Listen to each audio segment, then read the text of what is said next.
Good morning, Catholic life, or good evening. Maybe it's the evening for you.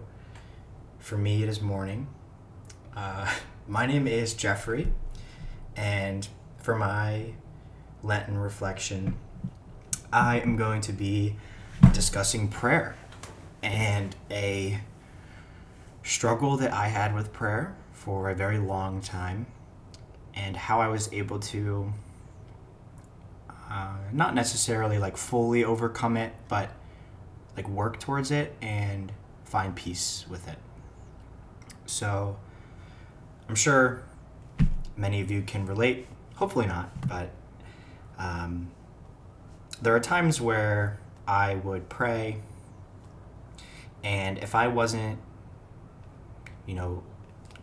getting a bodily reaction or some sort of emotional response, or feel like I really had a intimate conversation, that it would be, or I would label it like a bad prayer. And this would get to the point where I would, at the end of the night, sort of tell myself I didn't pray today because my prayer wasn't good. It was more just me reciting words for no reason,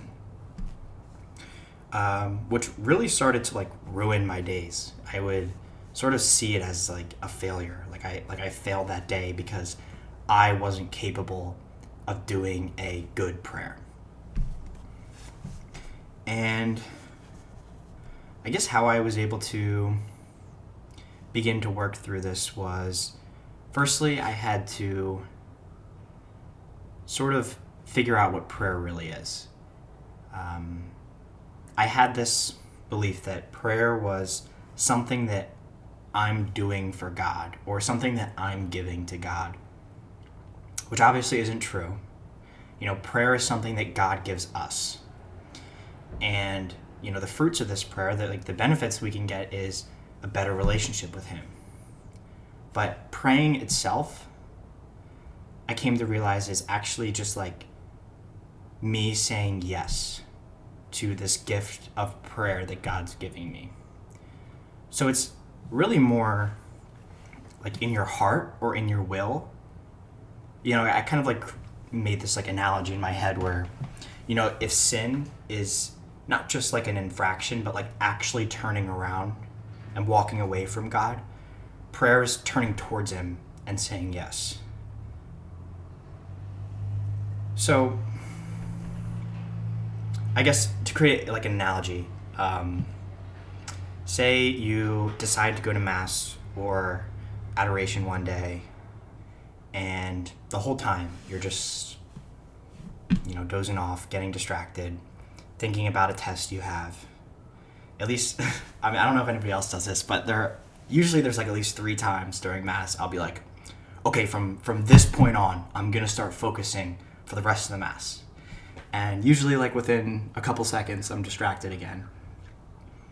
But, say if that's during the Gospel, there's that split second where I'm I'm gonna start paying attention. I just got to hear the Word of God and pay attention to it and actively listen to it. And how, what is better than that, right? That if we didn't make that initial decision to go to Mass, walk our bodies into the door and sit down during Mass, that we wouldn't have heard that. We wouldn't have heard the gospel.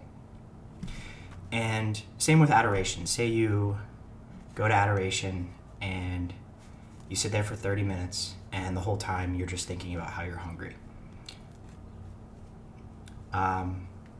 Maybe that's not the best way to sit in adoration, but you're thinking about being hungry in front of God.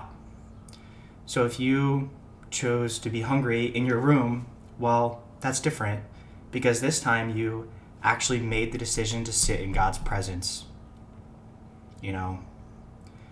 So I think what I really had to overcome was that prayer isn't just an emotion that I'm getting or this connection that I'm looking for, but it's saying yes to this gift that God is giving us. I hope this was able to help. I hope all of you have a very happy, blessed Lent, and I look forward to seeing you on campus. Thanks.